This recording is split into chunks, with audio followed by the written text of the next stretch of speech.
Comfortable progressive পাৰ্টিৰ কোচবিহাৰ জিলা কমিটিৰ পক্ষৰ পৰা স্বৰাষ্ট্ৰ প্ৰতিমন্ত্ৰী নিশীথ প্ৰামাণিকৰ গড় খ্যাত ভেটাগুৰিত এক 2 ঘণ্টাৰ অৱস্থান বিক্ষোভ কাৰ্যসূচী কৰা হয় বুলি জনাই কেপিপিৰ কেন্দ্ৰীয় প্ৰচাৰ সম্পাদক সন্তোষকুমাৰ বৰ্মনে। এই অৱস্থান বিক্ষোভ কাৰ্যসূচীত কেপিপিৰ প্ৰায় 500 কৰ্মী সমৰ্থক উপস্থিত আছিল বুলি জানিবলৈ দিয়ে কেপিপিৰ নেতৃত্ববৃন্দই। কেপিপিৰ অৱস্থান বিক্ষোভ ঘেৰি ভেটাগুৰিত তুমুল উত্তেজনা সৃষ্টি হয়। কেপিপিৰ পক্ষত অভিযোগ কৰে যে বিজেপি সমৰ্থিত কিছু দুষ্কৃতিয়ে আৰু ভয় ভাবুকি দেখুৱাই বিক্ষোভ কৰ্মসূচীত ছত্ৰভংগ দিয়াৰ চেষ্টা কৰে।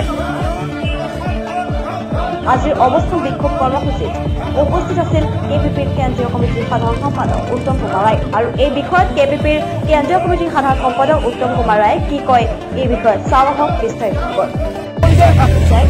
গত লোকসভা নির্বাচনের সময় কেন্দ্র সরকারের স্বরাষ্ট্রমন্ত্রী অমিত শাহ অনেক প্রতিশ্রুতি দিয়েছে কামতাপুরের মানুষের কেটার কুচবিহারের মানুষকে। এখানে 55 বার্মার 250 ফুট মূর্তি করা হবে, এখানে এইমস করা হবে, সেন্ট্রাল ইউনিভার্সিটি করা হবে, এ ধরনের অনেক প্রতিশ্রুতি দিয়েছে। নারায়ণী সেনা করা হবে, অনেক প্রতিশ্রুতি দিয়েছে। তারপরে বিভিন্ন সময় আমরা দেখতে পাচ্ছি বা আমাদেরকেও বিভিন্নভাবে কয়েছে যে আলাদা কেন্দ্রীয় শাসিত অঞ্চল হবে, অনেক উন্নয়ন হবে, এক্সক্লুসিভ ডেভেলপমেন্ট হবে, কিন্তু ভোট এসে গেল আজ পর্যন্ত কোনো একটা প্রতিশ্রুতি কার্যকারী করে নাই। তাই আমরা এখানে অবস্থান বিক্ষোভ কার্যসূচির দ্বারা যেহেতু আমাদের কুচবিহারের সন্তান নিশীথ প্রামাণিক উনি স্বরাষ্ট্র প্রতিমন্ত্রী, ওনার বাড়িতে আমরা একটা গণতান্ত্রিক ওনার এরিয়ায় একটা গণতান্ত্রিক অবস্থান বিক্ষোভ কার্যসূচি আমরা পালন করার সিদ্ধান্ত নিয়েছি। কিন্তু সকাল থেকেই আমাদের কর্মীর উপর অনেক ধরনের অত্যাচার করা হয়, ভয় ভাবুকি দেখা হয়। এখানে আমাদের অনেক কর্মী আসার পরেও আমাদের কর্মীকে এখানে অবস্থান বিক্ষোভে সামিল হওয়ার ক্ষেত্রে বাধা দেওয়া হয়েছে। আমাদের ফ্ল্যাগ খুলি ফেলে দেওয়া হয়, ওখান থেকে আমাদের যে মাইক ছিল মাইক ছিনিয়ে নেওয়া হয়, আমাদের কর্মীর উপরে টর্চারিং করা হয়, অনেক গাড়ি আটকে দেওয়া হয়, আমাদেরকে ভয় ভাবুকি দিয়ে বিভিন্ন জায়গায় আমাদের গাড়ি আটকে দেয়। আমাদের কর্মীকে এখানে অবস্থান বিক্ষোভে সামিল হওয়ার কোনো সুযোগ দেয় নাই।